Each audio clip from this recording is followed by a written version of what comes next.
La data vie, c'est très bien, on fait des choses très belles aujourd'hui, mais tout le monde en fait. Par contre, être capable de fournir des balance scorecards, il faut opter pour des outils aujourd'hui intelligents pour pouvoir proposer des KPIs, pour pouvoir proposer des reportings qui vraiment vont faciliter la vie et vont permettre de garder une certaine ampleur dans les rendus.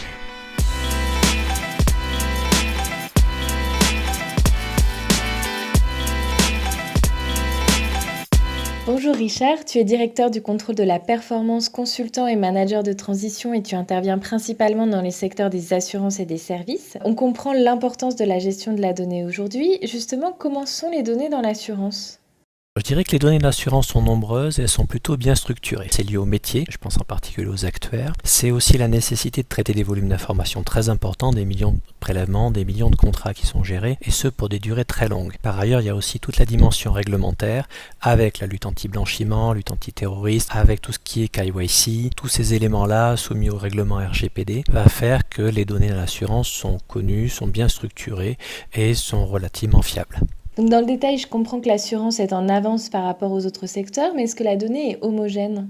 La donnée n'est pas homogène du tout, ça va dépendre de où on est et de quel métier on fait. Si je suis sur la partie réglementaire, les données sont bien structurées, c'est une obligation, donc ça fonctionne, tout ce qui est lablat. La partie développement, business, développement commercial, cross-sell, il y a des POC et des implémentations qui sont en cours, qui sont très bien. Sur la partie reporting, à l'inverse, ce ne sera pas forcément aussi bien structuré, de nombreux rapprochements n'ont pas vu la finalisation au niveau des groupes ou des diverses entités, de structurer les données, de faire des reportings centralisés. Et puis évidemment, selon la taille des acteurs, on va avoir les grandes compagnies qui, elles, sont plutôt en avance. Et puis, vous aurez les petites compagnies, la partie niche, ou les courtiers qui, eux, n'ont pas forcément les mêmes priorités et qui vont avoir un peu de retard vis-à-vis des principaux acteurs. Pour encore mieux utiliser les données, j'imagine qu'il y a des sujets de gouvernance, de transformation et de moyens.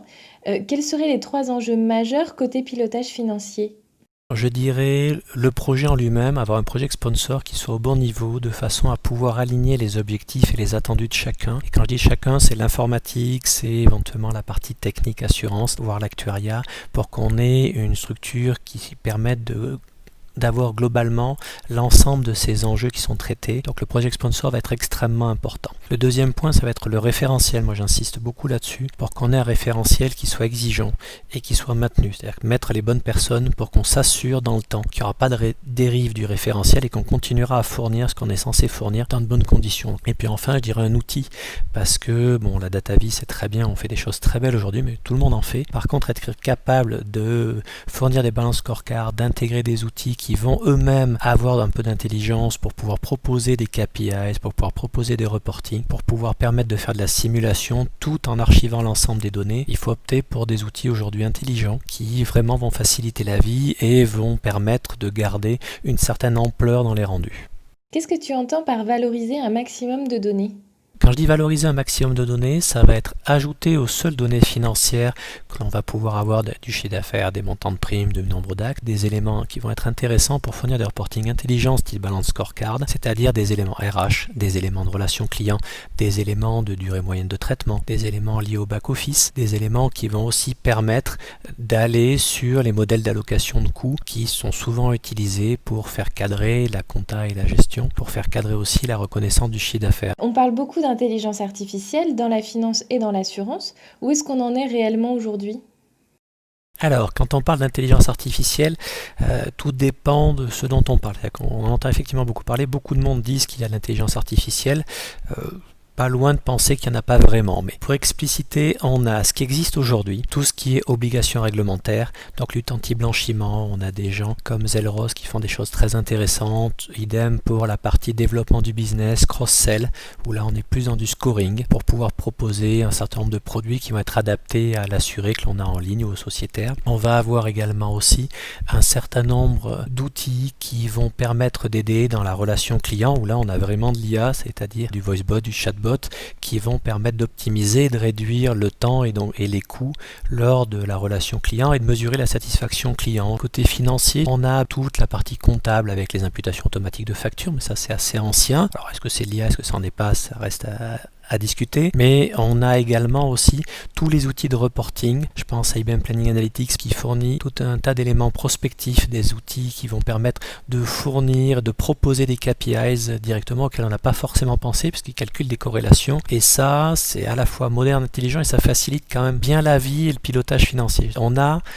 au niveau de l'ensemble de cette chaîne-là, des outils sur l'aide dans le monde de l'assurance ou sur quasiment le core business. Par contre, ce que l'on n'a pas aujourd'hui, de mon point de vue, c'est de l'IA qui va être réellement auto-apprenante en analysant des contrats, en analysant des sinistres, en analysant les souscriptions et les primes pour créer de la tarification quasiment en autonomie. Donc ça, à ma connaissance, ça n'existe pas. On ne va pas avoir d'IA encore core business, c'est pour ça que certains disent qu'il y en a, d'autres disent qu'il n'y en a pas. Bon, petit à petit, je suis convaincu que ça va arriver, même si sur ce point-là, ça va mettre du temps. Et quelle est la position des assureurs sur les sujets d'évolution et des outils ? Il y a beaucoup d'entreprises qui travaillent aujourd'hui à mettre en place des solutions. La scalabilité reste à démontrer. Elle n'est pas évidente dans l'époque qui ont été faits. Et donc, l'ensemble des opérateurs intègrent la digitalisation. Là également en fonction des enjeux, c'est-à-dire plutôt du réglementaire, de l'aide à la vente ou de la relation client, ça avance bien. Et c'est un peu plus long sur le back-office ou la partie finance. Et là évidemment, en fonction de la taille de l'acteur, on est plus ou moins en avance. Les courtiers de petite taille ou les compagnies de niche sont évidemment moins en avance. Je te remercie Richard pour ton partage d'expérience. On peut retrouver l'intégralité de nos contenus sur notre site internet intis.coop et sur nos pages LinkedIn et YouTube Intis Outperform. Je te remercie.